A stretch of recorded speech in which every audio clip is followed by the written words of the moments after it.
Alright, what is up guys, JaretCampisi. Welcome back to the channel. Today we're back at Santa Barbara Ducati to continue our V2 full titanium exhaust installation. We actually have a new mechanic here helping out. He is the one that I believe will be starting. His name is Corey, and we'll introduce you to him in a little bit here.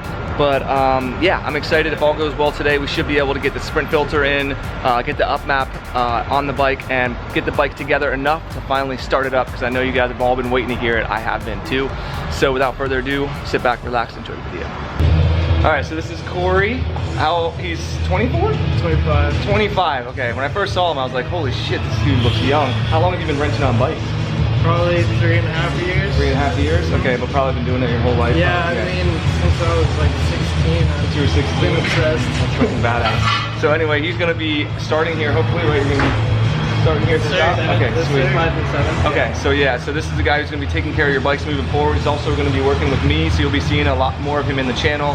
And he'll get more comfortable in front of the camera. This is obviously not part of his job description, but you know me, I gotta throw everybody on camera. So he already started digging into the bike right now. So he removed the stock filter. And actually the directions tell you, I think, to take some of this stuff off, but if you don't have to, you don't have to do it, which he was able to get in there and get it out. So you can see the stock filter right there in the housing that it sits in. Yeah, just basically paper, right? Mm-hmm. So you're gonna see the difference here. If you hold this up, you can see how much airflow you're gonna get out of these Sprint high flow filters. And actually they use these in a lot of the race bikes as well, compared to this guy right here. Yeah, you don't even have to do anything to those, where you just blow them out with air. Blow them out with air, yeah. You can clean them, use K&N. They're lifetime, right? Yeah. Yeah, so there you go. We're gonna replace that guy. This did come with the exhaust, which is really nice. You don't have to go out and buy one on your own. He's gonna go way up in there, and then we'll go from there. All right, so we got the filter and the housing back across all of the throttle bodies very carefully. And now he's attaching the clips in there. You can see maybe in there the one on the right hand side. This is not an easy job. I said yeah, so that's the other clip right there. He has to go in and clip it in there, and that's what keeps it in place. Obviously there's gonna be a ton of air rushing through that. You don't want it moving around. Mm-hmm. All right, so in case you missed the last video, put the full titanium Akra exhaust system on the bike. And then today is gonna be basically finishing up that whole process. Right now he's putting the ECU back on the bike, one of the ECUs I should say. Yeah. Starting to hook things up in the back here. We gotta put the tank back on. Corey already helped us put the filter in. And then we have to plug it into the computer and do the ECU up map for the exhaust. And then at that point we should be able to start it up, let it run for a little while, warm up, feel everything out, and then give you guys some revs, which is what everybody is waiting for. We already got the baffles out, so we don't have to worry about that. All right, so next we're gonna set the tank on the bike and plug in everything that we need to plug in, the ground, the tank, electronic stuff, and that should be it. Actually, I'm gonna give him a quick hand. All right, plug the fuel line in. Tank. What is that? The fuel pump? connector, fuel pump, and then ground. And then everything else should is be plugged in. all we need. Yeah, plugged in and all this stuff in the back. Obviously, we'll tidy all this stuff up right now. Our main concern is getting the up map into the bike and then being able to start it up and making sure everything works before we put the whole thing back together, which we're not even gonna do that anyway, because we're gonna do other mods in the next videos. But now it's starting to look like a bike, boys. Look at that. All right, so the next step is plugging in the DDS system. Got the new plug there for the Euro 5. That allows us to plug into it. He's gonna hook it up to a battery tender, because it always wants you to do that, because it doesn't. The last thing you want is this thing dying in the middle of a up map installation. Had it happen before. When when it dies in the middle of an up map. Not fun, right? You have to do a lot of stuff. It's not fun. So yeah, we're gonna hook it up to the computer and see what happens. So first thing he did is just do a global scan of the bike, and it looks like there is some sort of update for the bike. Injectors, is that what it is? It looks like it's an injection control. Okay. It says right, it'll tell you right here. Oh, there it is. Yeah. Represents an ECU software update, so there's an injection control software update. So we'll do that first and then do the up map? Yep. Okay, sweet. So while it's updating stuff, it goes into Las Vegas mode, as John calls it. So yeah, just going through all the different types of the bike, checking everything out in there. There's like, what, 5 ECUs on the bike? Yeah, the dash is considered an ECU. You have an injection ECU, you have an ABS, considered an ECU. Yeah. So yeah, all that's crazy. ECUs on the CAN system. Yeah, if you ever see that when you're riding, don't take it to a shop immediately. Vegas mode. That's like every error message that you could have on your bike at the same line, and it's even redlining somehow. All right, so the previous update went on to the bike. Everything was good there. Next, he grabbed the software up map for the exhaust, and now that is being put onto the bike again. So we're actually back in Vegas mode until this one's done. This one will probably take a little while, but if all goes well, this should be the last thing we have to do before we can fire up that glorious full titanium Akra exhaust system. All right, so everything is good. Yeah, those were old stored faults, so that's totally fine. We got the up map on there, and actually you can see now, if I turn the bike off and then back on, it should say Racing Evo right after the Ducati symbol. Boom! That's what you want to see right there. And they put it back into kilometers for me, which is really nice of them to do too.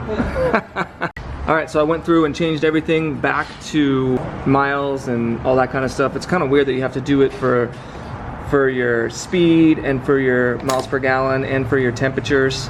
I feel like it should just be one thing, either imperial or metric, but whatever. It's nice, I guess they give you the option if you want miles per gallon for your fuel, but you want kilometers on your speed. Yeah, maybe you like I don't know. Yeah. Maybe you like your temperature in Celsius and your speed in miles per hour. Yeah, who knows? Anyway, we just put it back into neutral, and actually John had a good idea. Well, I guess he said this is what he normally does. Yeah, it's part of my normal procedure, just to kind of watch parameters and kind of adapt, just to make sure O2 sensors are doing all the right stuff. Just like to see what's going on, and might interest you guys in seeing it. Yeah, and he said it's just kind of a way to watch everything that's happening and make sure that there's nothing going crazy with the parameters. So he's going to keep it hooked up to the computer, and when we start it up, we're going to let it come up to temperature and just kind of watch everything that's going on, which I've never really done before. So that'll be really cool. All right, so what are you doing here? So we're going to go in. We want to watch the parameters in the injection control unit, which is going to show us, you know, O2 sensors, things like that. Yeah.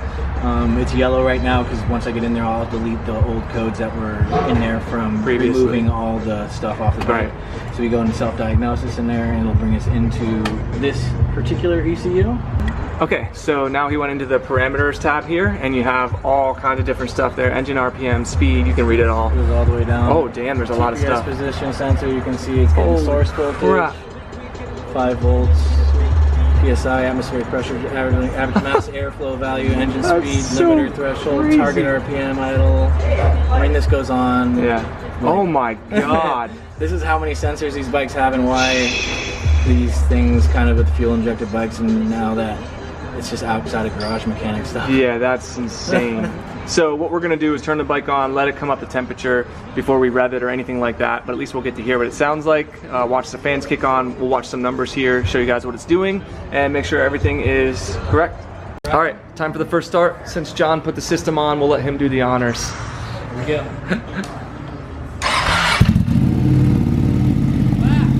Oh my god.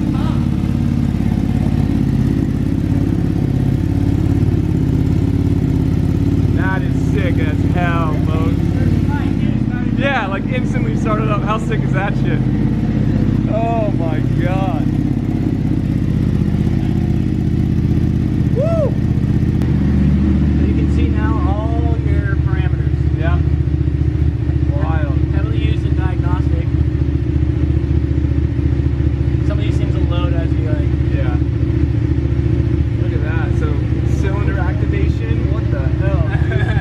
This is crazy. And everything looks normal so far? Yeah, like I like to look at the I want to find the O2 sensors. O2 sensors, yeah.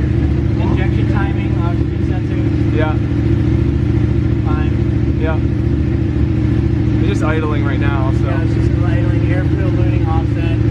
Oh yeah, so there's the adaptive learning. Yeah, see? This is crazy. Yeah, so it's getting used to sea level here, which we're pretty much at 0, which is dope. All right, it's warmed up now a little bit. We can give you guys a rev. Oh my god. Oh my god. It's spitting flames. Wow, that sounds incredible. That is badass. It does, yeah, it does. That sounds incredible.